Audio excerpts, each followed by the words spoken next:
I'm Liz, I'm the Development Officer for Mid Wales, and I'm interested to hear about issues that are going on in woodlands across Wales and some of the ways that you feel we can collaboratively talk about inclusivity and diversity in woodlands. Yes, so if we can go around the houses and I'll introduce somebody, and then when you've finished, could you introduce the next person? We'll go around that way. In the chat, which I'm pretty sure a year in Zoom we're all familiar with, if you want to ask a question for it to be brought up at the end, can you begin your chat with question? And then my colleague Maria will be picking those up and collating them for us. What would also be good in the chat is if you just want to post a little bit about yourselves, a little bit more detail. If you've got an issue, a little bit of the detail. If you've got a website or a Facebook page you'd like to share with us, or even a link to some information or some research, that would be brilliant, because Cara and I are going to collate the information that comes out of this session, and then we're going to write a blog about it, which Zena will hopefully put in our wonderful newsletter. And there's Zena in the middle of the screen there in her beautiful garden. So we're not just going to be talking about mountain bikes and biking, although that is why the topic arose. We also would like to talk about inclusivity and diversity in woodlands, and how we can make our woodlands accessible without losing that really important environmental space for us all. Anyway, I'm going to shut up, and I'm going to pass on to Jerry, who is on my right. Hello, Jerry. Good afternoon. Good afternoon, everybody. Yeah, my name is Jerry O'Keefe. I'm a director, one of 13 directors of a community woodland which straddles the communities of Gresford and Marford up in North Wales near Wrexham. My background is in public health. I was a public health specialist before I retired.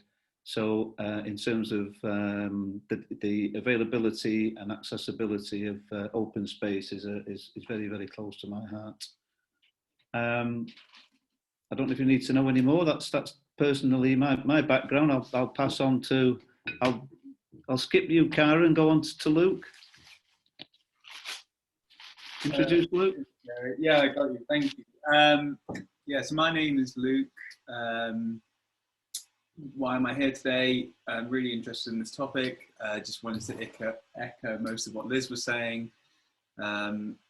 And I'm just interested in that kind of interface between humans and nature, and see if we can create more of a harmonious relationship, perhaps between that need for the access and all the well-being that gives us, and damage to the environment that can cause, and whether that can be overcome with using and more participation and involvement in management and stuff. So working on a project in Cardiff to do that with Liz, who's also on call. And I will go to Lee. Thank you very much. Can you hear me okay? So my name's Lee Bergen, and I manage the Boots on the Ground project, currently North and South Wales, but we've just had funding for Mid Wales and South of England as well. So I'm employed by an organisation, a charity called Elaborate, and my project works with veterans to improve wellbeing through outdoor engagement. I've got a background in sort of outdoor education and also sort of wellbeing projects linked to the outdoors. So I've been facilitating some projects myself. What with lockdown, it's been really difficult to get out. So we've had on some supported accommodation units in their gardens. We've done a small wildlife garden, a fruit garden. We've done some walks. We've done some social forestry and some coppice in that way locally. But so my link is to organise projects myself, but also to link in with other organisations and other woodlands to see where we can work together. And I'm interested today because, as I say, it's quite wide ranging, from sort of growing vegetables to social forestry side of things, and litter picks and walks. And some of the veterans that I've worked with have been, you know, how can we use the woodlands? How can we get out? What can we do? And some of their more adventurous ideas aren't always so sensitive to the woodlands. So I'm really keen to see how we can all work together, meet together sort of sensitively. So I've probably said too much there, thanks. I'll hand over to Neil. Afternoon, everyone. I'm Neil. I've recently moved to the edge of Clyne Valley Country Park. I walk, I mountain bike. I've also joined the committee of Clyne Valley Community Project. So I've seen a lot of pressure on the woods through lockdown, and particularly over the winter, and particularly the issues that have come from having that number of people there with the sort of weather that we've had as well. I'm kind of interested to see. There's a lot of people just want to share and enjoy the countryside and the woodland, and are quite happy being there with other people who've got the same mindset. And I'm interested to see how we can build on that, and if there are ways of managing some of the frictions that arise when you have got lots of users of different types accessing the countryside at the same time. And I'm going to pass over to Sheila, who's sitting next to me, even though her video isn't on.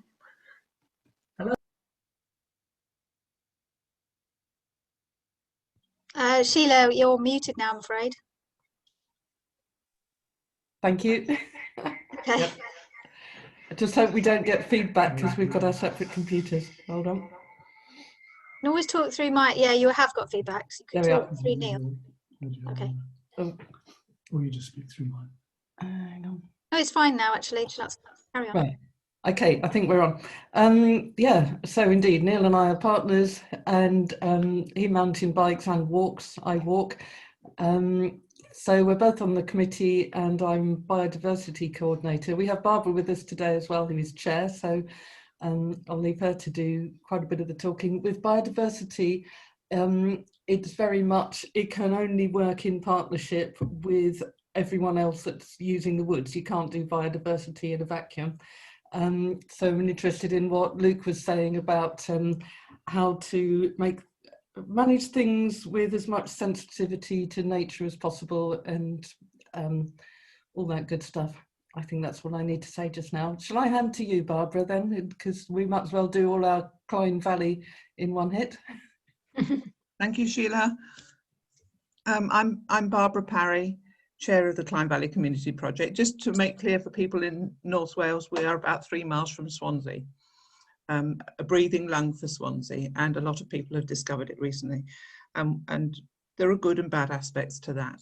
One of the things that we're trying to do now is to create a forum for all stakeholders, all users, to come together to talk about our differences and our similarities. That's one of the ways we want to move forward. I won't say too much because there's loads of us to say our bits.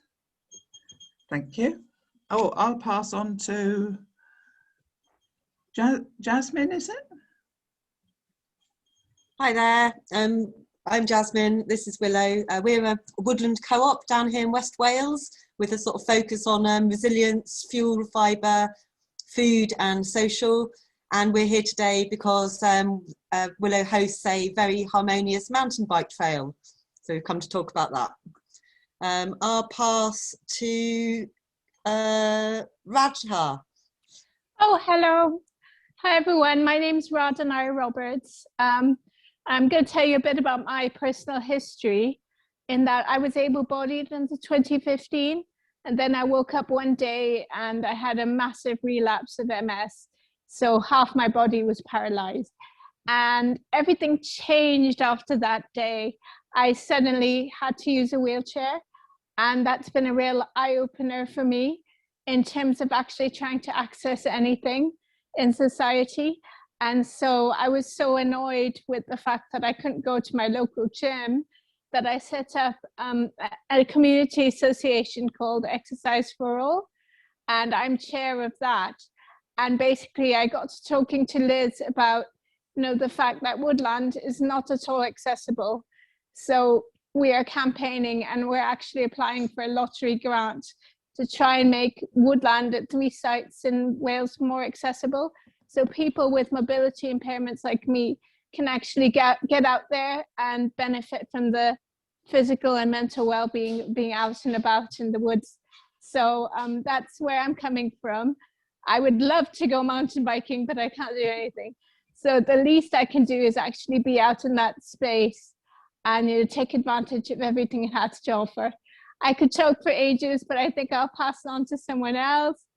I don't know, there's so many of you. Who should I pass on to? Any recommendations? Anyone want to have a say? Put your hand up. Tammy has to leave soon, Rada, so Tammy would be Okay, great. I'll pass on to Tammy. There we go, unmuted. Hi, everybody.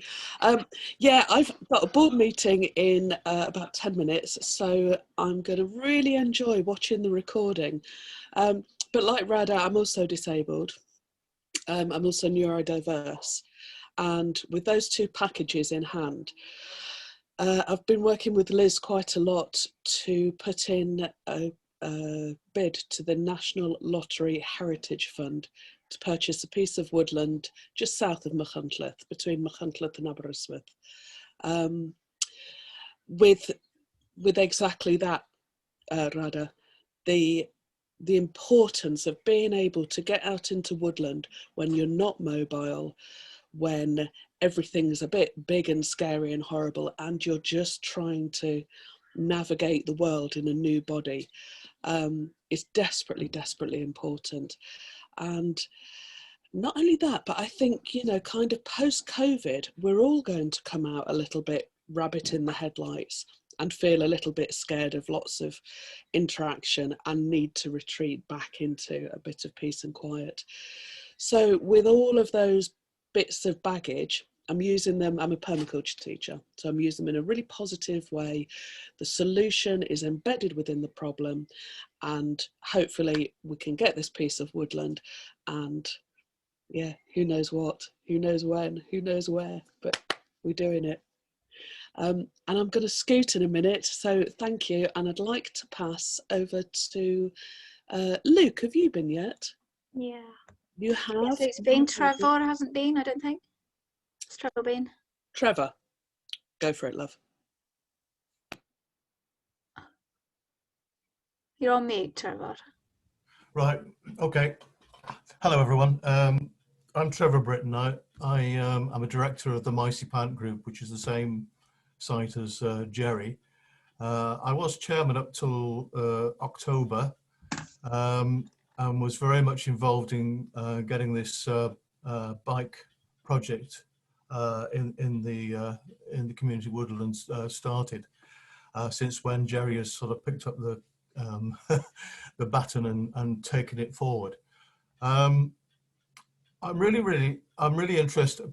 I've had to sort of drop out of interest with Micey Pant the last 3 or 4 months, but I'm really interested in sort of hearing what other people say about their problems or what they propose to do. Jerry will tell you about the good things that we've done, but I'm not going to let you get away with saying that it's all been a bed of roses. And there was a lot of difficulties starting the project off, and we lost one of our guys who was our Facebook coordinator. So, I mean, as chairman, I felt there was a lot of things at the time that were going on, but Jerry's done a fantastic job, and he'll tell you all about what. Oh, the other thing I would say, probably Jerry will make this point anyway, is that perhaps we're a little bit different from the rest of you in as much as we're right in the middle of the Gresford and Marford communities, and we haven't got an access problem. In fact, we've got quite the reverse. We've got too much access problem, but anyway, we'll come to that another time.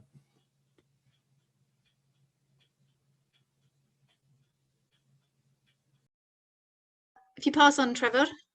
Let's see. We haven't heard from Arvon yet. Because all the screen's different. You've got a different screen to me. So, right. There's a lady called Liz Felton. I can't see her, but I know she's there. There we are, Liz. Looks like she's. Thank you.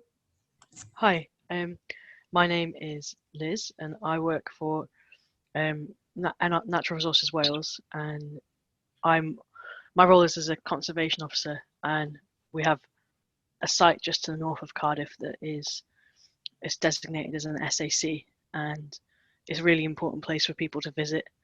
But sometimes the site gets damaged because of the way that we use it, and I'd really like to find a better situation, a better way for us to all use the site, and for the SAC to be in great condition. And I've been working with Luke, who's also on the call recently, and who hasn't spoken. Was it Arvon? Yeah, past Arvon. We have heard from Luke, I think. He was one of the early ones. Yeah, Arvon? Hi everybody. I'm sort of a coordinator for a woodland in a village called Dinas Mawddwy, which is just north of Machynlleth. We just, well, it's over a year since we actually acquired the site from a housing association, which was derelict, but community has been using the woodland for many years, as long as people can remember, basically. But there's also been a tip, and it's also been quite abused over the years, and it's overgrown and what have you. We've had lots of support from Liz regarding doing some work on the woodland. Obviously, with opening up the woodland to the community, then obviously it's shown that there is a need for a community woodland. We've got some people interested in allotments, but also people want to make use of it for children to play, bikes, walking, nature, you name it, they'd like to make use of it. And it's balancing that between tourists, local people, households who live next door to the woodland, and privacy, open access, and what have you. So juggling everything is quite a daunting task, especially at the beginning, but I'm fairly confident that once we get the lockdown over, we'll be able to start making some organisation of the woodland and control of the woodland for the future. So I'm hoping that's going to be the case. I'll pass on now to whoever hasn't been had a chance. I'll suggest Carol, because I can see there's about 5 people left to go on my screen. Carol? Hello, hi everyone. I'm here. I work for NRW in the land sustainability team, and I'm just here. I come from a forestry background and looked after some of the permissions in their forest district prior to NRW forming. So yeah, I'm just here to learn in a private capacity virtually. So yeah, thank you very much. Thanks, Carol. Tina, don't think we've heard from you yet. We've got Tina there. Okay, you're on mute, Tina, if you can hear us. Otherwise, Rachel, you're on mute as well. Rachel, hi. On mute. So I've been on. My video's been off because I'm trying to hide one bug on my hip. Bergen, South Wales. We today community group. You're breaking up a lot for me, Rachel. I don't know about everybody else. Maybe if you try it without your camera on, and if that doesn't work, you might have to put it in the chat, I'm afraid. Sounds like you've got low bandwidth. Yeah, I think we've lost you. Okay. If you could put it in the chat, Rachel, it'd be really good to hear what you're up to. I've just heard Bergen. That's all I got. Jenna, have we got Jenna? Hi, yeah, I'm here. Hi. Hi, I'm Jenna. I work for a charity called Tir Coed in Carmarthenshire in South Wales. And yeah, similar to everyone else, really, we deliver learning and outdoor wellbeing sessions in the woods. The public space is actually a country park we're currently working in, but the location changes. So really it's about balancing what we do with the other users and with the environment as well. So really keen to hear a bit more about the best practice going on elsewhere. Thank you, Jenna. That's great. Nice to meet you as well. Anu, I think is only the last person I can see who hasn't spoken. But oh, Brian, sorry, as well. Anu, if we hear from you first, and then Brian. Hello. And Jenna. And Jenna, sorry. Hi, Anne. everybody. Hi. I'm a university student and I'm doing my dissertation on resolving conflicts in sort of urban green spaces. So I've been doing research with a nature reserve in Oxford and sort of interviewing stakeholders, and I've been learning a lot about what sort of conflicts occur, and I'm just here out of interest and love of the forests. I'm looking forward to hearing everybody speak. Oh, great. Thank you, Anu. If you want to come back to us afterwards in the team, maybe we can have more of a chat about that as well. Sounds interesting. Great. Brian and Senna. Brian first. Thank you. I own a small 5-acre plot of beech plantation in a 150-acre site, along with nearly 30 other plot owners. The site has traditionally been used for recreation purposes by the local community, but as we transition it from a sort of single beech plantation to mixed native, obviously the nature of it will change, and we're trying to encourage the wildlife and the diversity to improve, and people will lose the ability just to wander wherever they like, because there will suddenly be an understory that doesn't exist at the moment. So I'm interested to hear people's thoughts on how to manage that transition with the community. Great, that's interesting. Thank you. Pass to David Evans, I think, who is waiting patiently. Well, David's going to present. Are we okay? Because this is really interesting, and it's been quite a chunk of time, but that's fine because it's all very interesting. Sorry, David, I'm going to curtail you. If we go to Senna, and then we can go into the presentations then. Hello everyone, I'm Senna. I work for Llys y Goedwig as a network facilitator, so you may get emails in your email boxes every now and again from me. So it's nice to put faces to email addresses. And yeah, I'm here because I just think this is such a key part of making any project work, any woodland project, is communication and problem solving as a group, and I just think it's just so fundamental. So I think this is a really great thing that everyone's come together to talk about this today. I'm quite excited. So yeah, I'm looking forward to it. That short, so we can carry on. Thank you. That's great. Have I missed anybody? Sorry, Cara. Can I? Yeah, Rachel. I lost my voice there for a while. So we just started up, and part of what we're looking at in the areas, fields, and also urban woodland area in Bridgend. So with the lockdown, you can imagine there's been quite a lot of conflict between users there and the different pathways. So that's pretty much it. Thank you. I missed which group. Are you part of a woodland group in Bridgend? We've just set up as a community group, an environmental community. Brilliant. Okay, great. Thanks, Rachel. That's really interesting. It's great to hear from everyone. Loads of really interesting backgrounds for all of you, I think. So we'll go on to the presentations and give you all a good chance of discussion then, so you can say a bit more.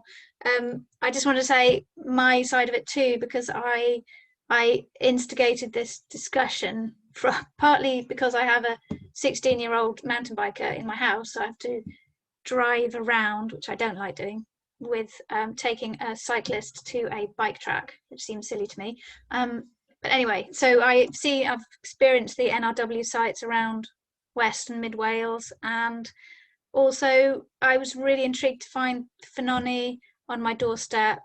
Jasmine and Willow are going to talk about that in a minute, being a very different style of arrangement to the sort of big NRW sites with lots of facilities. So I thought it was really interesting to see the contrast, and of course with lockdown, all the kind of situations that have come up with many more users in local woods. So I will pass on then to our first short presentation with Jerry. I think we're going to keep everyone to 10 minutes if we can, and then that gives a chance for discussion. So over to you, Jerry. I'll give you a time check. And you have to unmute yourself. Jerry, can you unmute? I do apologise. Mice Pant is a community woodland stretching to some 70 plus acres, which straddles the communities of Gresford and Marford, which is very close to Wrexham in North Wales. And as my colleague Trevor mentioned, we don't have any problems with limited access to the site. In fact, it's quite the reverse, and it's extremely popular by all sections of the community. I could suggest that approximately a third of the site has been designed for all abilities, for people with wheelchairs, for example, parents with children in pushchairs, etc., etc. So around about a third of the reserve is designated for people with disabilities. The site was originally a quarry, and that ceased in the early 70s. And was then planted up with Corsican pine. It was taken on by the board approximately 10 years ago. We celebrate our 10th anniversary this year. So via a grant. So technically the area is privately owned, albeit it is accessed by the community. A great deal of investment has taken place in terms of designing pathways around the site, and we've kept it pretty much within the woodland framework. And as I've mentioned previously, it's heavily used by walkers and dog walkers and athletes, etc., etc. And then, of course, we had lockdown and the COVID intervention. And prior to that, cyclists use the site. There's always been a tradition of cyclists of various capabilities using the site for many years, since the early 70s. And the populations that use the site have lived quite happily, cheek by jowl, without any confrontation, certainly to our knowledge. And then, as I said, we had the COVID intervention, and people found the site. Local people found the site. They found the feet. They realised that they can actually walk, that they don't need to be in the cars all the time. And of course, people that could mountain bike, that were mountain bikers, usually attended the very popular site of Llandegla, which is highly rated, I gather, with the mountain bike community, and it's designated as a mountain bike resource. And of course they couldn't go there, so they found Mice Pant. And this coincided with a significant uptick in the popularity of mountain biking, for want of a better description. They're not all mountain bikers, they are hybrid bikes and off-road bikes and so on and so forth. But all of a sudden we were faced with a very, very significant upturn in the number of people using the site with bikes, and it generated some conflict. One of the main problems that we found was that people, young men in particular on bikes, were hurtling down the quarry walls, the old face of the quarry, and across a public footpath, which was extremely busy with families, dog walkers and so on and so forth. And we were made aware of near misses.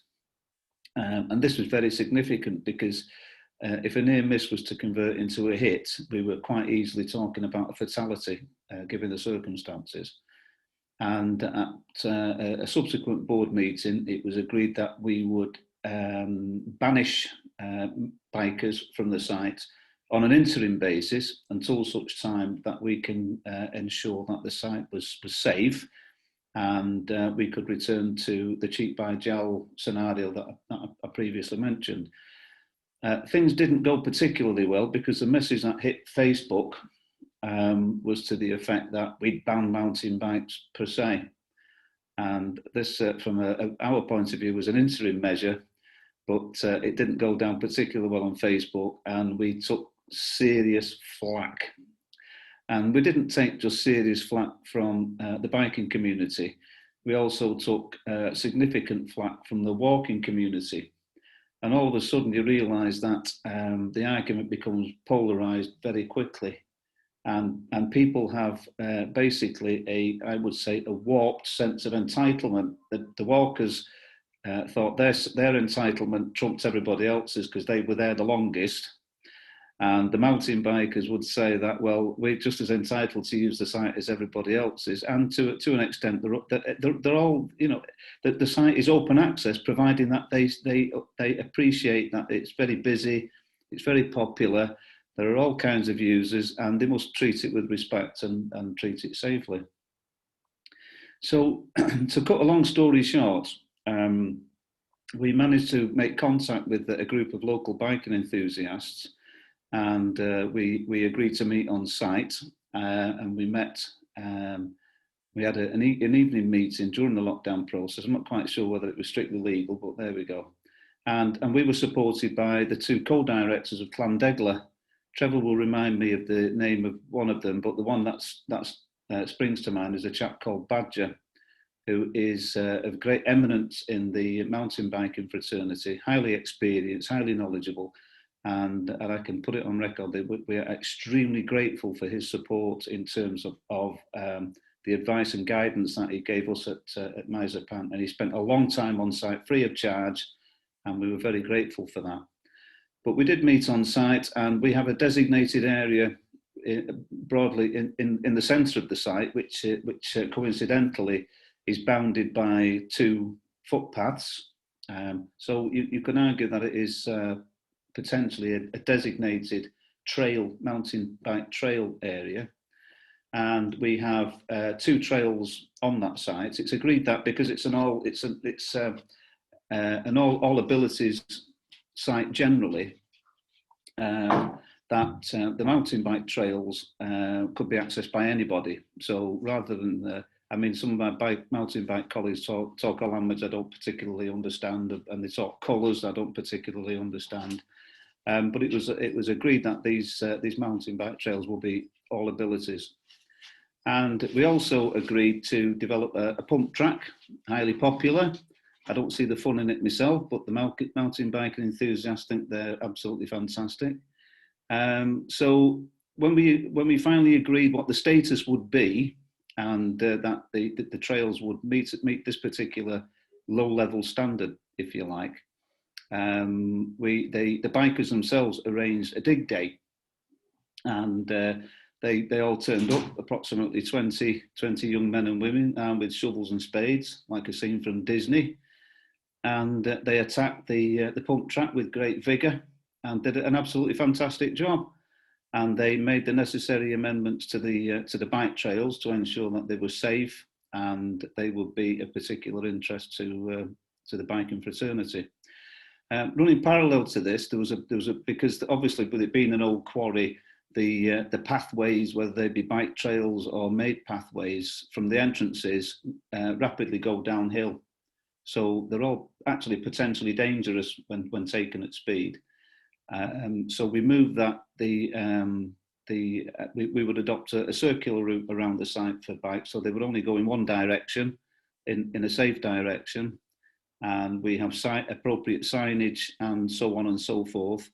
And as I'm sat here now, I've no doubt that I would receive inquiries from biking enthusiasts to say, well, it's not quite this, or from the walking fraternity would say it's not quite that.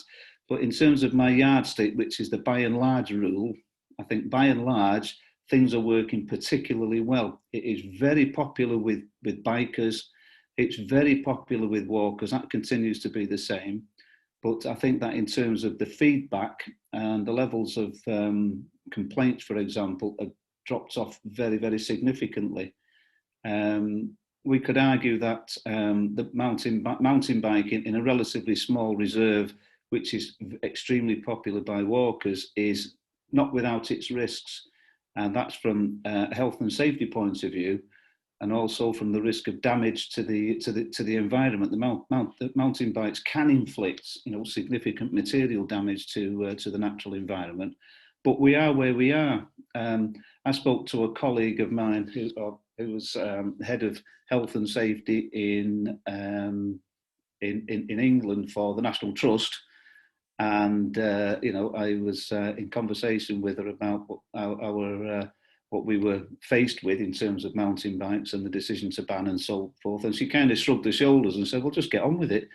You've got to live with it. You've got to manage these circumstances with a small M." And I think that's what we do, and I think that's what we do fairly successfully. I think the phenomena of mountain biking and mountain biking is still on the increase.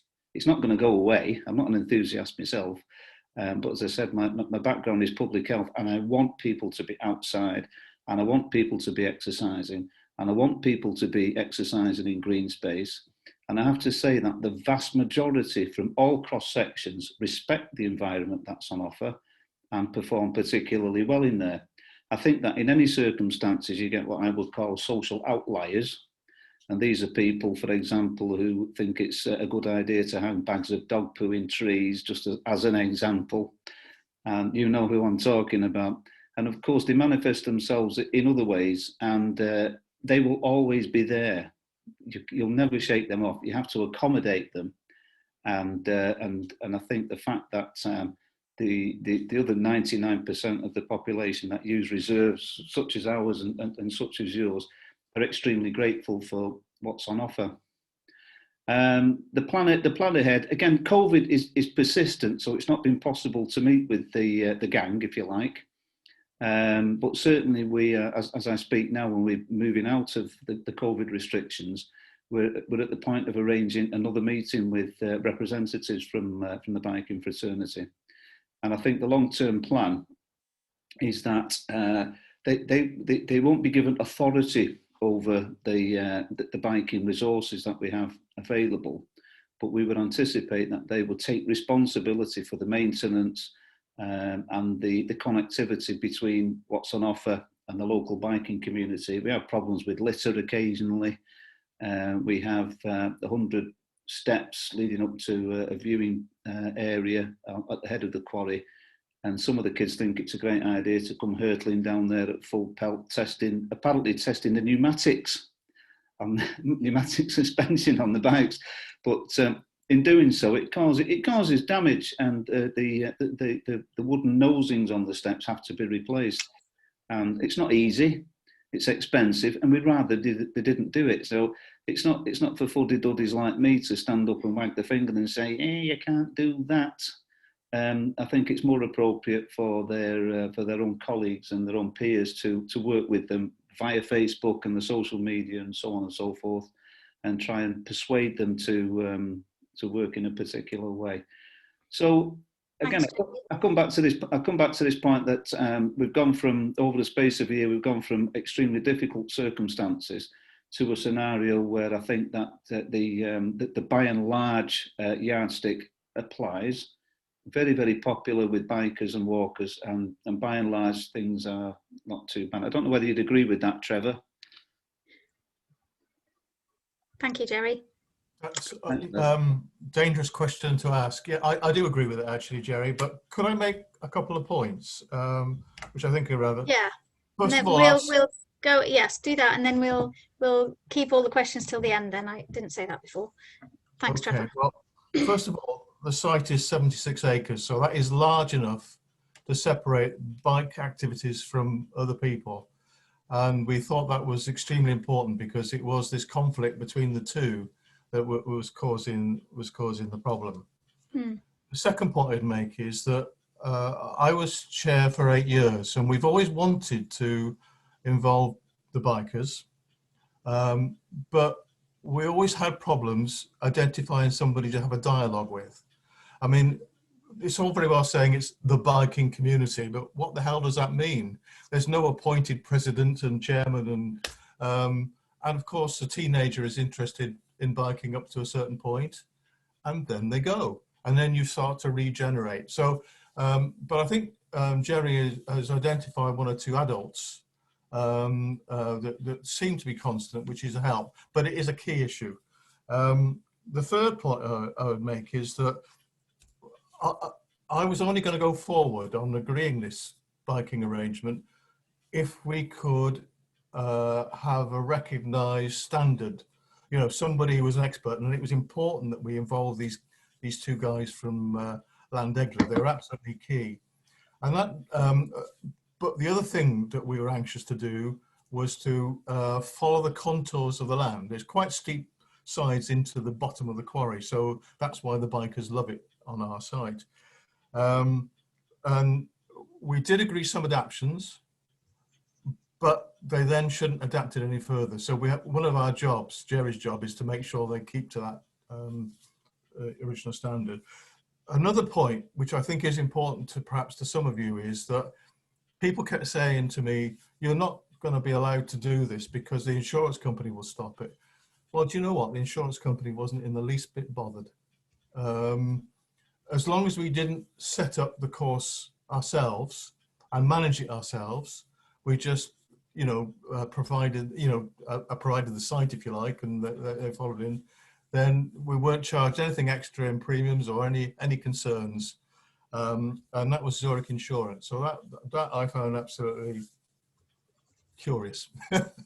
Because we have had in the past, Jerry didn't mention this, but about 7 years ago, we did have a guy come flying off a bike on a track that he made himself, and we had to get the air ambulance in to take him out, because although we're in the middle of a community, it's at the bottom of the quarry, it's damn difficult to get a guy with a broken collarbone out of the site. Sorry, that's all I want to say. Great, thank you. That's really useful. Great points for people, I think. Thank you, Jerry. That's really great. I'm going to move swiftly on to Jasmine and Willow. Please, yeah, do record your questions in the chat, because we're collating them together for afterwards, and we'll give you all a chance to ask them in one go. So Jasmine and Willow down in Pembrokeshire, in Fnane Community Woodland. Great. Yeah, thanks, Cara. Yeah, so we've got a 325-acre site, and when we designed it, we did want to try and keep things quite separate.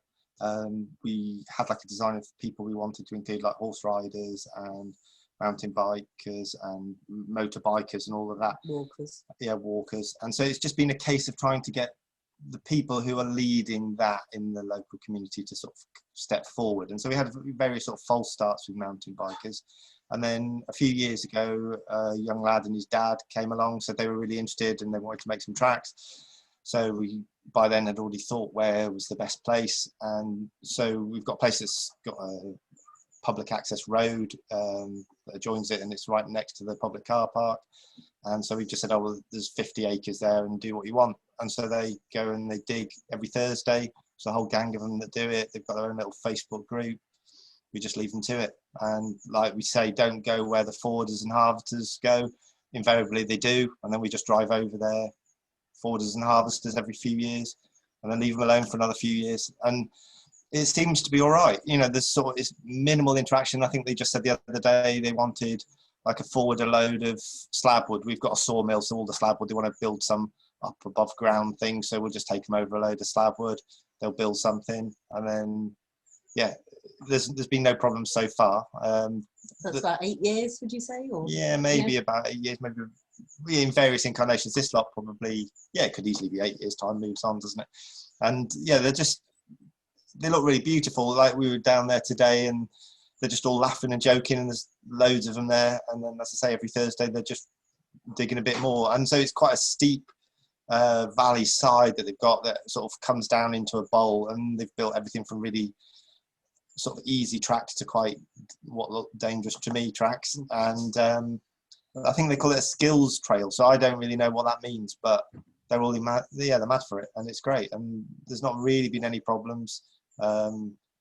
We haven't bothered with anything. You know, we're kind of just getting around to signs at the moment. And yeah, it's sort of, we've engaged with the local council. I think the limiting numbers is we've got limited car parking. We can only car park about 40 cars. And that's sort of between sort of the walkers and the mountain bikers. So they sort of, yeah, it's full or it's not. And yeah, there's not much other things in the locality, and the people who love it really love it. So it seems great to us.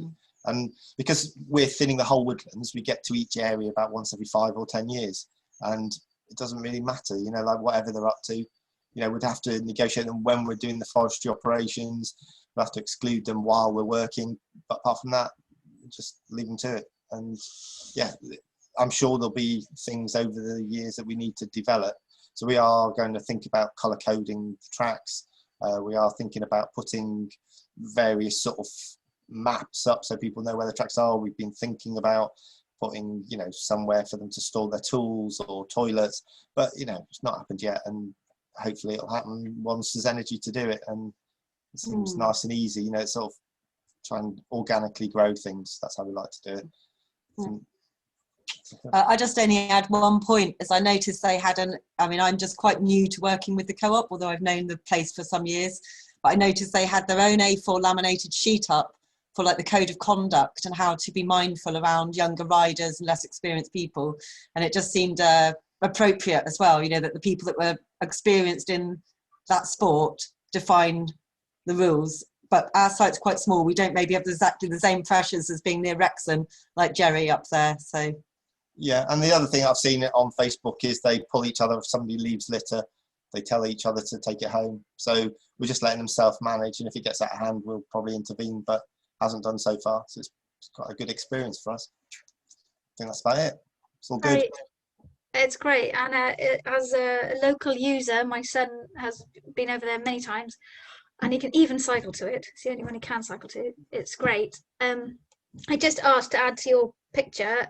I know that you said you do the felling and you move it around every 5 years. Will you move their site, or will you just fell it and then let them back in, or?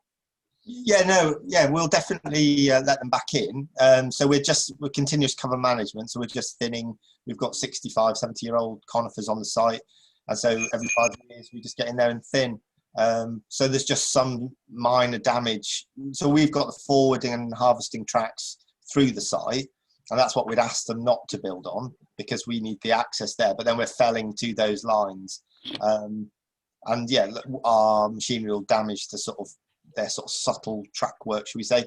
And then they'll just have to fix it when we finish. So we'll just sort of send them an email, say where we're in. We use the forestry operation signs to exclude people. And then once we've finished, we'll probably only be in the area for a few months.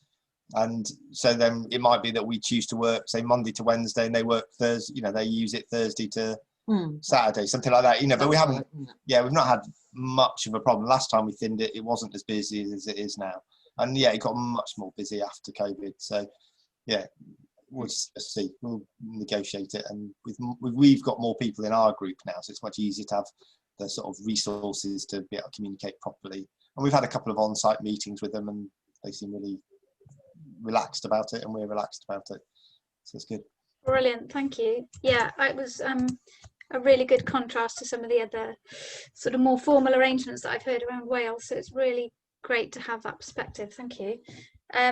So last speaker before we go around the table, Dave Evans, works in Mid Wales as a consultant and building trails. Dave, I'll let you introduce yourself more efficiently. Thank you, Cara. Well, thank you for inviting me to talk. I'll introduce myself, say a little bit about my background in mountain biking and also outside the sport, and what I've been doing for people within it. So I don't personally build the trails myself, but I am a director of a community interest company called Dyfi Mountain Biking. That was set up originally in 2005 with the building of the Climax Trail in Machynlleth. I got involved about 5 years ago when the original body folded and the new body was formed, and we took on the land management agreement for that with NRW, and since then we've been looking to add in some of the unofficial trails in the forest that people have been using for, in some cases, up to 30 years. So how this spread to a wider use, I used to be in wind farm development as an engineer, and 5 years ago I set up my own mountain bike business, initially just guiding people around the forest, but I soon got asked, could you have a look at this paperwork, could you have a look at that paperwork? So I started providing surveying and site assessments and health and safety advice to other private forest users. That led to 2 years contracts worth of contracts surveying wild trails, wild trails meaning trails that have been built informally by mountain bikers across the NRW estate in North and Mid Wales. This work led to some very interesting discoveries. As Tammy said earlier, I think the solution may be embedded in the problem, as I found a number of interesting characteristics of the wild trails and the people who build them, which I'd like to tell you a little bit more about now. And hopefully within that, we can see possible routes to finding mechanisms to work within the community. So I'll just pop some slides on, if I may.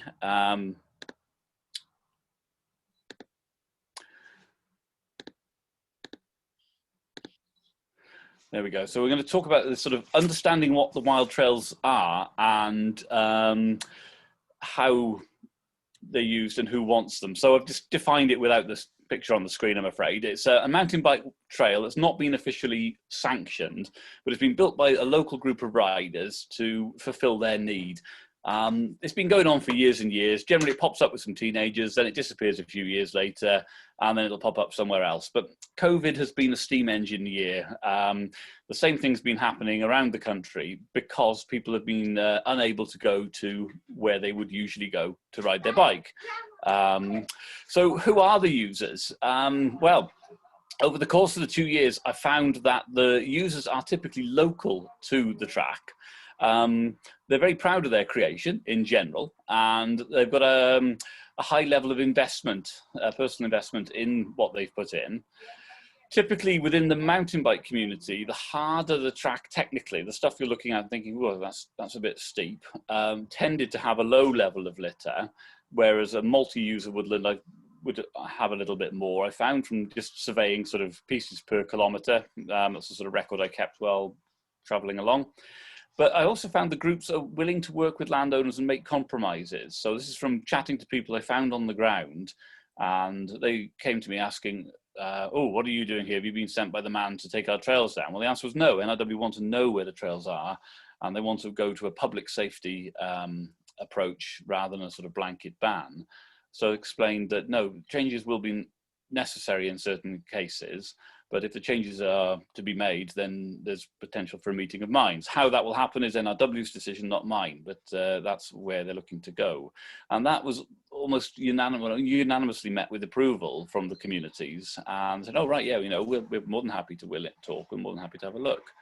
So why are they needed? Well, as others have touched on, the closure of the Forestry Commission NRW provided sites in the COVID year has left people riding from their own doorstep under the various regulations to keep their physical and mental health sound, particularly in a difficult year for many. And also people are wishing to have a sense of connection and community to their place. Now, as a director of W Mountain Biking, we host dig days to develop our trails and to fix problems with them. And I've been getting people, not just from the local community, but people who've got static caravans or holiday homes in the area coming over to join in a dig day because they say, well, we don't have anything like this in the Midlands. You know, I've been coming here since my gran owned the cottage and I want to put something back to the community. So there's a real sense of belonging and sense of not entitlement, the opposite of entitlement, if you will, of wanting to give something back. Furthermore, the community is pretty well connected to nature in general, and people are saying, why am I driving my bike in order to ride my bike? We're being told we should cycle for health, we should be cycle for commuting, we should cycle for shopping. Why do I drive it to somewhere to ride it for my exercise? So I'm looking to ride it from the doorstep. And it's that quick 1 hour loop after work. It's that little bit of me time in the evenings that people are using the little local trails for. They may still go to an NRW big site like Avanargoed or Coed y Brenin once a month, but that would be a sort of special occasion. And also, as you can see in the picture, there's quite a lot of kids in there. The kids are really involved. That's a coaching day we ran in the local area just outside Corris.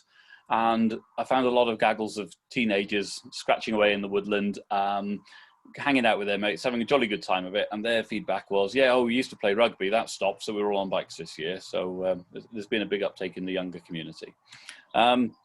So some of the issues that I've been finding can be sort of summed up into two boxes. One, you've got your public safety on the left there. That's a classic example of a particularly dangerous track. So we've got a footpath up the middle and we've got a jump going across the top of it. So definite no-no, because you've got potentially you've got a walker who's got a right to be there, having a high speed impact from a mountain biker. So that would be the sort of top end of your public safety issues. Then on the bottom, I've got a piece of an environmental problem there. So there's been some construction and there's not been much thought gone into the sort of roots of the trees or the water drainage. So again, enthusiasm over understanding of the ground. So that's two areas people are keen to improve the situation on in terms of NRW. But getting in, how do you get into that community? Somebody earlier asked, who is the community? Who is the president of mountain biking? Well, mountain biking's never fitted in the cycling community. We've been the sort of disruptive little brother. British cycling cater for people who are going to go on to Olympic level. That's our national governing body. But they don't, British cycling don't even regulate what's called the enduro style of racing, which is where you ride from short stage to short stage, racing against the clock on multiple short stages, and then you take your time to go between the stages with your friends. So take your time going uphill, ride as fast as you can downhill, repeat. It's what people actually do, and the sports governing body hasn't shown any interest in that in the sort of 8 years that particular part of the sport has been going on for. So it makes it difficult to get in touch with people.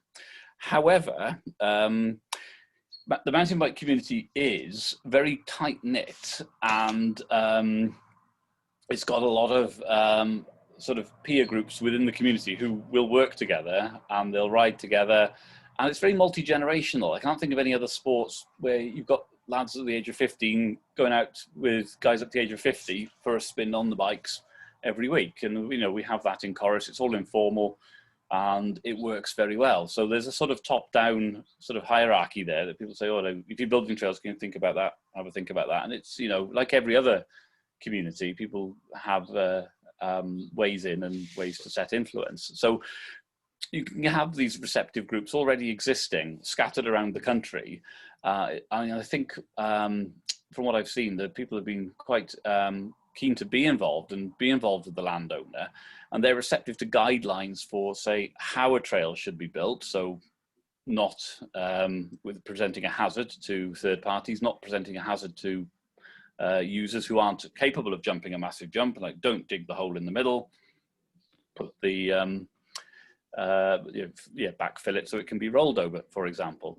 And they're also probably quite receptive to physical boundaries. So you say there's a treble SI here, you can't go in there, but here's a boundary on the map, you can work within these points. And again, people seem to be willing to agree to such things in return for being given a bit of a free rein within that. And that free rein, again, has to have parameters, but then you can delegate a lot of that responsibility, such as standards of building, standards of inspection and maintenance, and standards of build quality. And that's what NRW have done to us with W mountain biking. So I'm just sort of wrapping up the circle now at the end of the talk.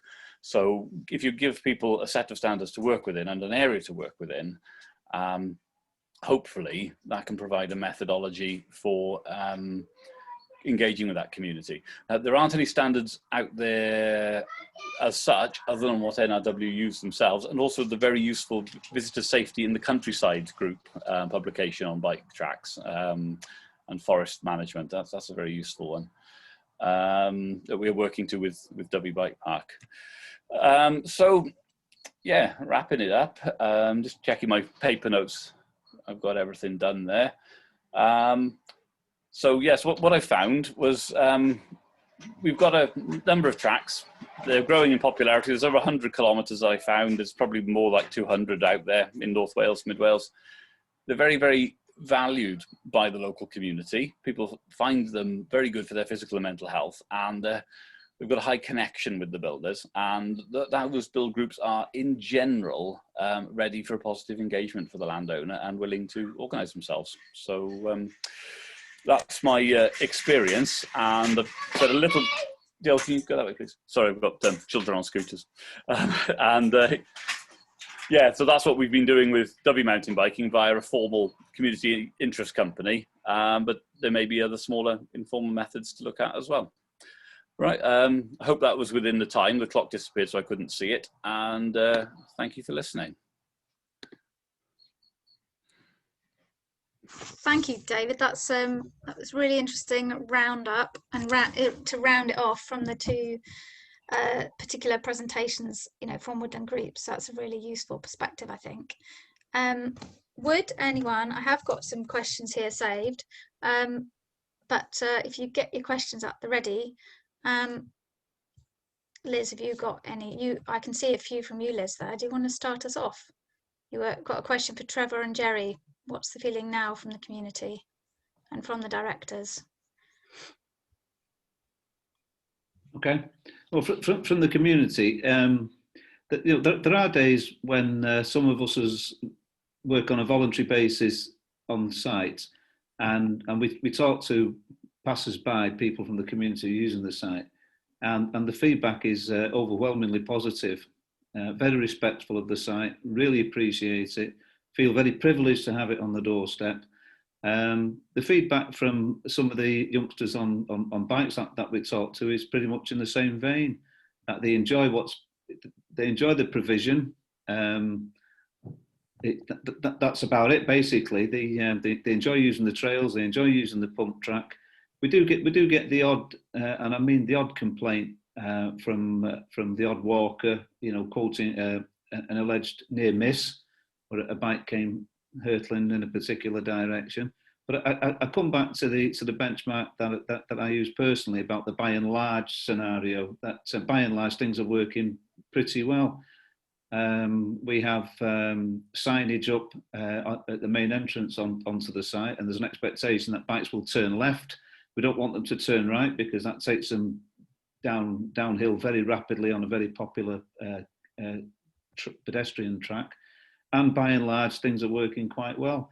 Going forward, we do plan, as I mentioned previously, to meet up with representatives of the local biking community, and I can have every expectation that that'll be a positive meeting, and things will just improve.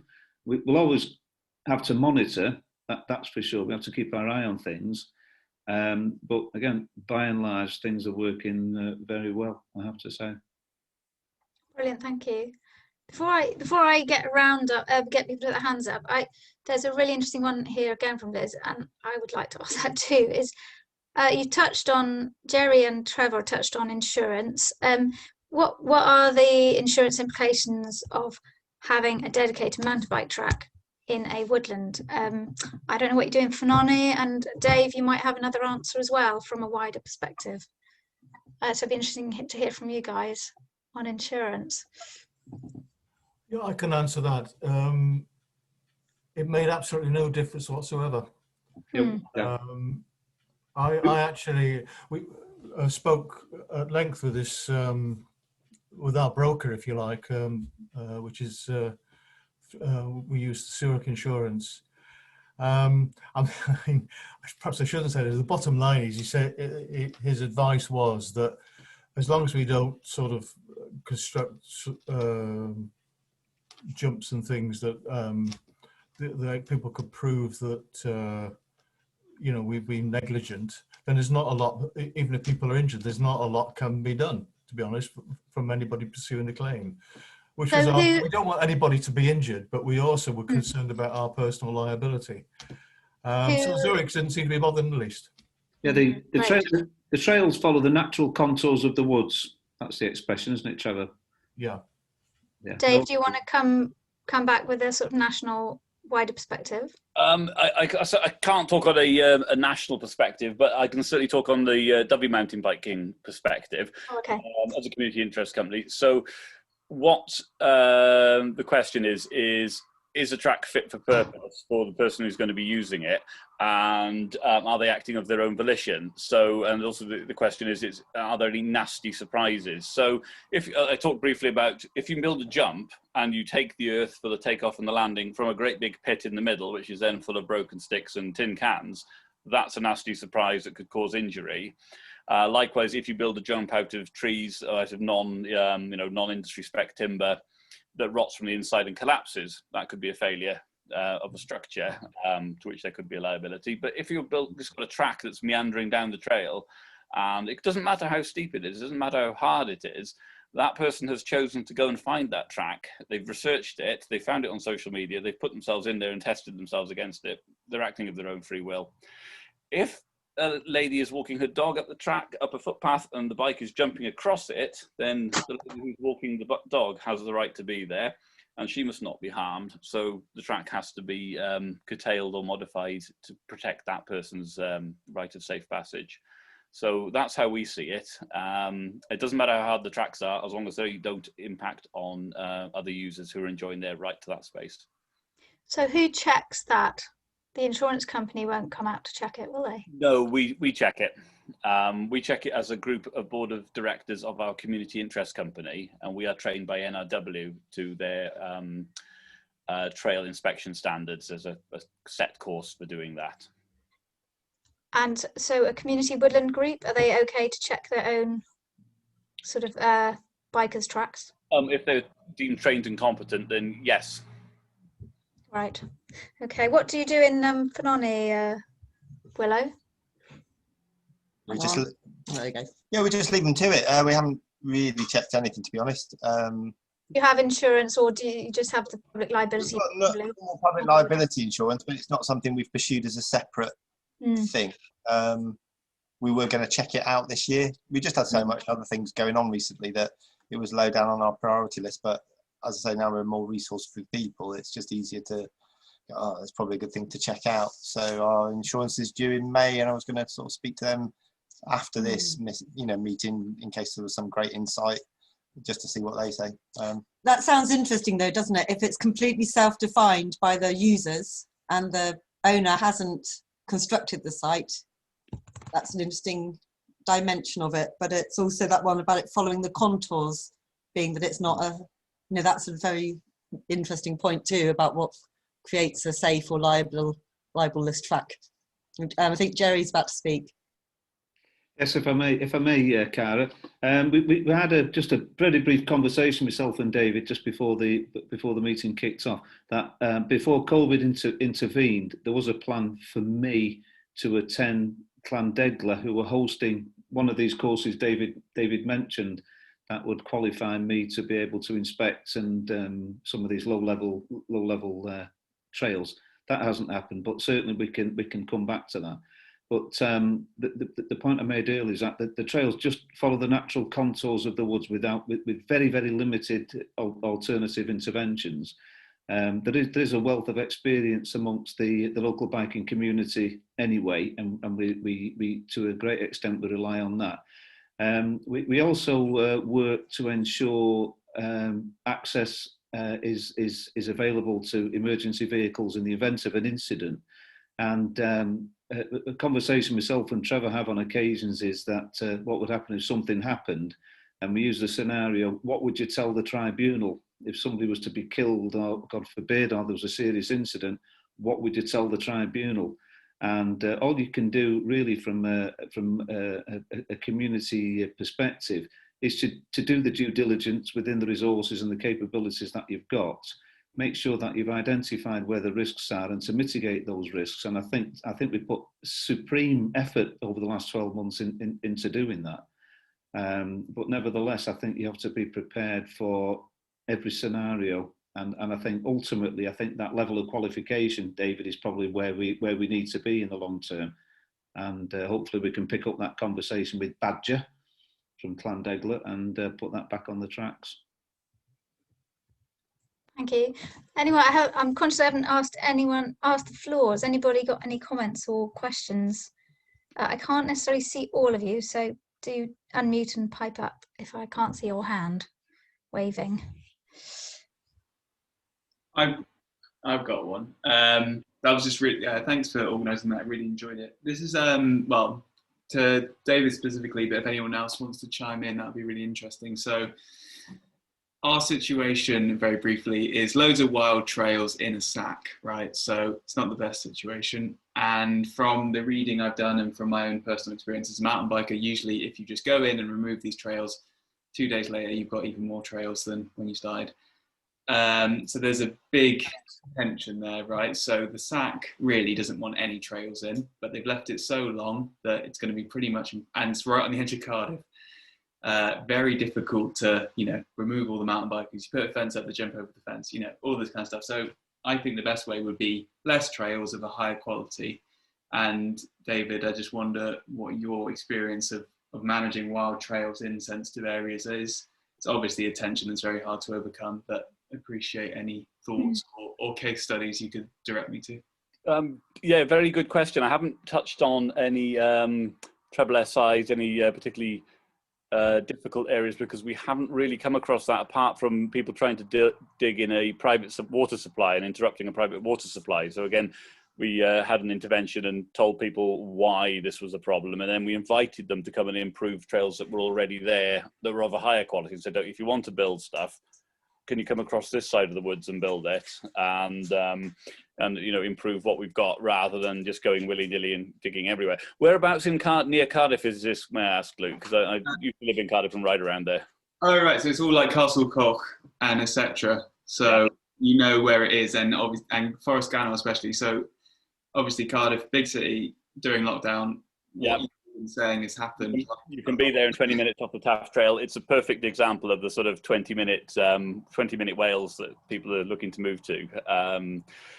Yeah, I think, again, if you can identify some of the people who are builders, and there will be leaders in the community, and ways to identify that is via the bike shops, via sort of the racing scene, and you'll sort of scratch the surface and you'll find who's out every week, who's like racing, who's sort of out there with the guys building the tracks because they need to practice for their race series. Yeah, we've already, I'm going to stop you because I don't want to waste anyone's time.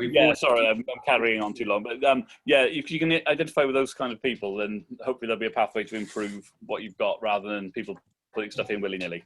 No, that's what we've done, fortunately. Even, well, Man on Carpenter even has got involved, which is fantastic, because like what I recognise from what all you said is like you get the community leaders and that filters down that respect. So people listen to Man on Carpenter because she's cool.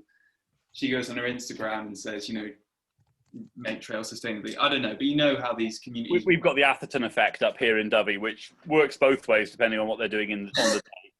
So exactly. And so I totally agree with that. I just wondered if you do have any case studies of kind of where that approach has been taken in an SSI, because it's got a different tension. That would be really appreciated, because I'm currently writing a report which I'll send around to this group of exactly the kind of stuff you guys have been talking about and examples where it's worked and it hasn't worked. So if anyone's interested in that, I can send that. I'll keep my ears open and get back to you. Thanks very much, David, and thank you all. Thank you. Lee, did I see you wanted to ask a question earlier? Otherwise, I can see Liz. No, was I waving? Sorry. Oh, okay. Liz, sorry. Plenty going on in the chat then. Liz, do you want to ask one of your questions? Oh, yes. Well, I won't take up too much time because we've got 10 minutes left. But what Maria and I were just mentioning briefly is that this is very much the emphasis today has been very much on mountain biking and accessible woodlands, with the conflict and resolution between mountain bikers and walkers. Rada and Tammy touched on a project that Llais y Goedwig are working on at the moment, which is looking at accessible routes into woodlands with a project, and we would really like to hold another one of these events in a few months' time, looking at actually accessible woodlands for users with mobility issues and for young and also for families. So please bear that in mind to book on again and bring your experience of that. And that's really my question is how we co-design spaces with users equitably, so it isn't just dominated by one particular group or another. It's from the perspective of all users, and how we gather those users together and identify them and bring them all to the kind of the meeting table. Is it through community consultation, or is it through active travel, which is supposed to bear everybody in mind? I think it's quite it's quite important now that everybody is considered in these spaces, because as Trevor and Jerry know, conflict can rise really, really quickly, spectacularly, in fact, in the case of Maisapan over the summer. I mean, what they've done is really they made a very brave decision, because I'm not sure I would have liked to be under the fire that they were under over the summer. So yeah, it's just how do we all work towards that kind of equitable point? I know it's rhetorical almost, but any ideas, any wondrous insights, guys? I mean, that's exactly what our project is all about. So it's not just about mountain bikers. So we're working with shared assets who are kind of do a lot of work on commons governance, and we're doing a lot of work on power and interest, and trying to kind of give the right amount of power to people who have interest, and give that kind of respect to people. Because one thing, I know I've talked a lot, but I just wanted to respond to that quickly. Like, one thing I've noticed from all the talks is like it was based in respect. So when you kind of treat the mountain bikers like humans, that you want to talk to them, they're like, oh yeah, we'll build the trails here. When you kind of just think, oh, these are deviant, nefarious arseholes, then they're just like, they see you in that way, and then they just build the trails everywhere. So I think, basically, long story short, Liz, that's exactly what we're trying to figure out, and we'll keep in contact. Yeah, it'd be great to follow that story. I think yes, the time has really flown by. I can't believe it's nearly 5. Is it worth hearing something from Klein, because you're, as you put in the chat, Neil, there's an active travel path being built in your woodland next to Swansea, and it's been poorly managed in terms of communication, so there's a bit of conflict already and disagreement in the community about it. Yeah, sure. Can you? I'm sort of speaking into one machine and watching on another. Can you hear me? Yeah, it's fine. Okay. Yeah. So we've got a situation that's similar to Jerry's in the way, but I think probably at a lower scale. We've got a valley that's been used for quite a long time by walkers, with a very active, relatively small mountain bike community. We have a small set of trails that are sanctioned by the landowner, which is a council, a certain amount of wild trail building. And of course, this year, everything's gone bonkers. To add to the fun, Active Travel had gained permission to build a shared use path on basically upgrading existing bridleways through Clyde Valley. But the publicity around it was almost non-existent. And the first anybody knew was when signs went up saying the bridleway was going to be closed. So they did do a limited consultation a few years ago, but no community engagement. In fact, CVCP, Clyde Valley Community Project, who are tasked by the council as their eyes and ears on the ground, didn't know about this. And the result is that a lot of walkers, I prefer not to categorize, but have been completely up in arms about this, about high-speed bike routes being put through the valley, a lot of disinformation out there. I would say it's actually set back the cause of active travel locally by a year or two, simply for the friction it's caused in advance. So we in CVCP have taken the point of view that this is essentially, it's coming from the Welsh Government. It's a done deal. So we've, particularly Barbara Parry, our chair, has communicated with the active travel team, worked with them to try and limit any damage from a biodiversity point of view, and engage with them on signposting and how we deal with some of the concerns. With some quite steep slopes involved. So there are concerns about the speed the bikes would do.